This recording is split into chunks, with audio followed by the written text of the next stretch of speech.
one day she seen me looking in the garage at her Cushman, and she gave it to me. And I've really kind of loved them ever since. An American original, an antique about to start up for the first time in a long time. A seasoned pro instructor, a rookie rider. So what could go wrong?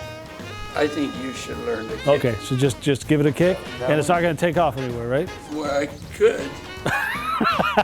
Is there not a neutral?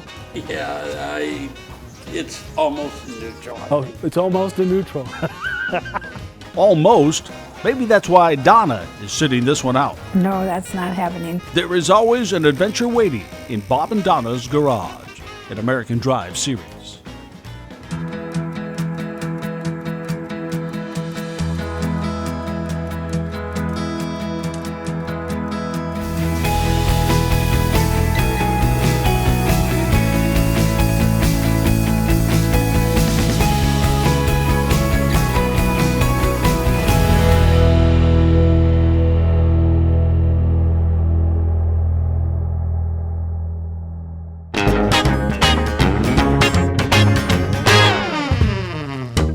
This one here is one of the very first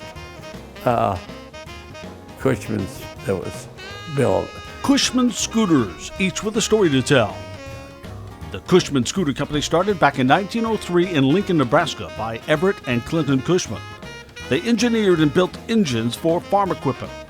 Cushman Motor Works was launched in 1913, and their four-stroke Husky engine revved to life in 1922. Autoglide scooters hit the road in '36, trying to accelerate sales during the Great Depression. As a boy, Bob Peterson fell in love with the first one he saw while on his paper route. And one day, a customer noticed him noticing her scooter. One day, she seen me looking in the garage at her Cushman, and she gave it to me. And I've really kind of loved them ever since. How many Cushmans would you say you've had throughout your life? You really want me to feel old? I've got about 13 or 14 now, but through the years, a lot of them, maybe, I don't know, 50 or 60. And there were lots of styles. The Model 53, better known as the Cushman Airborne, was designed to be dropped by parachute with Army airborne troops in World War II.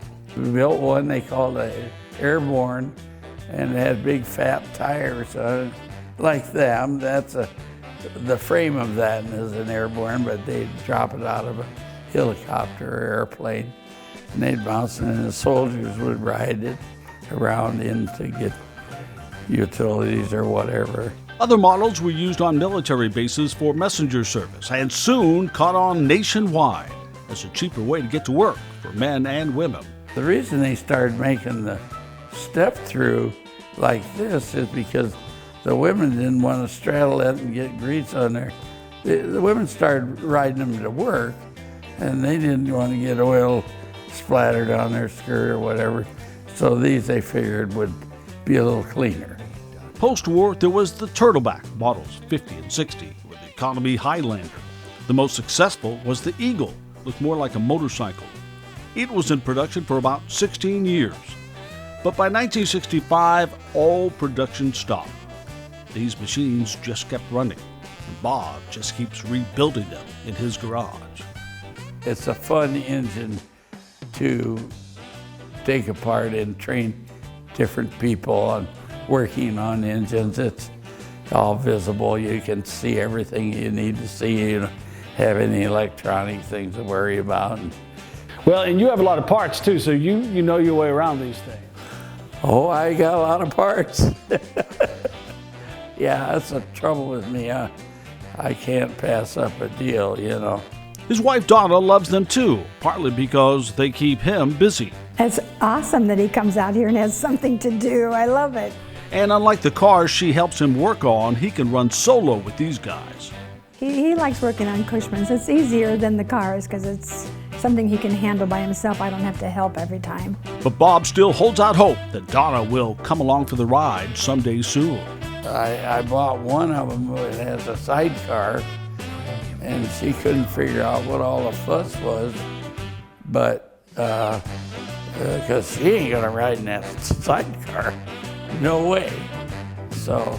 But you tried. I tried, so I haven't. I'll get her, but she doesn't drink that much, so I can't get her in that sidecar. She has a strategy and maybe a plan to get you to ride in a sidecar. No, that's not happening. I told him I'm never going to sit out there. I'm not going to be a sitting duck. No way. I know how he drives. There's no way that's happening. But she doesn't mind watching, especially after Bob wheels out one more for me to try for the very first time. This should be interesting. Okay, we saved one for last. Bob, what year is this? 1948. 1948. It's a little before my time. Yeah. You think I can drive it? Ride it? Drive it? Whatever you do to it?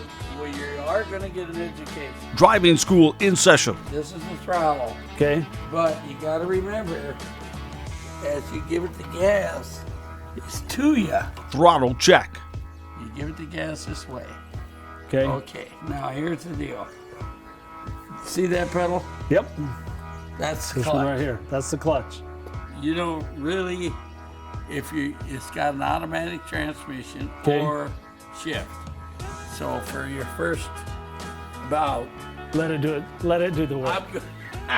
I'm going to actually put you in high gear. Oh, so this shifts the gears right here. Okay.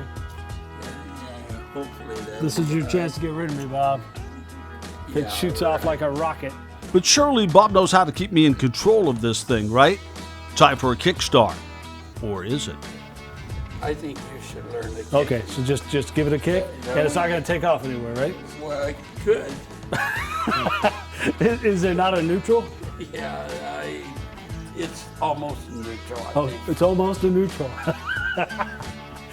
It's like almost driving off a cliff. Okay, Higher so than your fun to watch. I don't want it to take off and break my camera. Just go give it a ahead and give it a kick? A nice stout kick. All right. That wasn't good enough. So a couple tries of not being good enough, then Kick. All right. Yes. So how come it's not going anywhere? started. Kind of good to know how to stop. Not as easy as it seems. So where's the brake, just so I know? That's pedal. That's the brake. The brake is where the gas is, and you turn. Yeah, okay. All right. It's in the high. All right. Now wait, I can lean it the other way and I get the kickstand up. Okay. All right. Now you're set to go. Okay. All right. See you later. Yes. Twist it to you. You got her. One. All right. And we are off. Yeah, that just happened. Tight turn radius plus a guy that forgot the brake is where the gas pedal should be.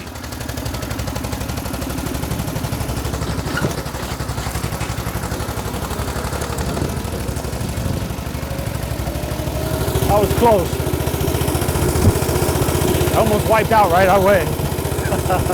Oh, this is fun. Nice.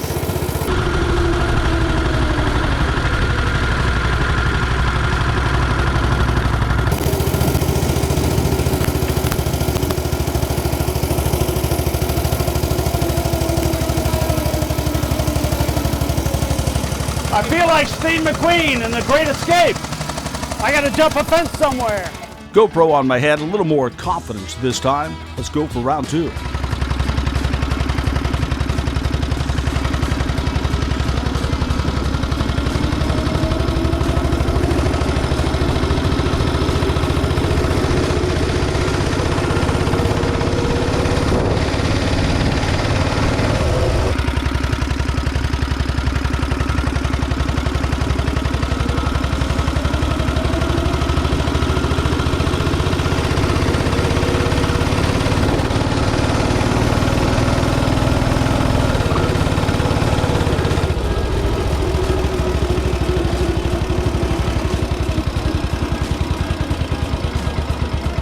Oh man, that is fun. That is fun. You get used to it, Yeah, oh yeah. and I'll tell you what, you absolutely love it. because they go faster than you think. They do. Don't sell them short. Yeah, I think I learned that right out the gates. By the way, Ryan behind the camera had wanted to put this ride on his bucket list, but now... Ryan, you still want to try it? Not if you almost ran into the garage. Sharing the thrill of this awesome piece of history, revived and kept alive by Bob and Donna in their amazing garage. For more on this series, from Jags to Model Ts to Austin Healey's, take us for a spin. Thanks to our sponsor,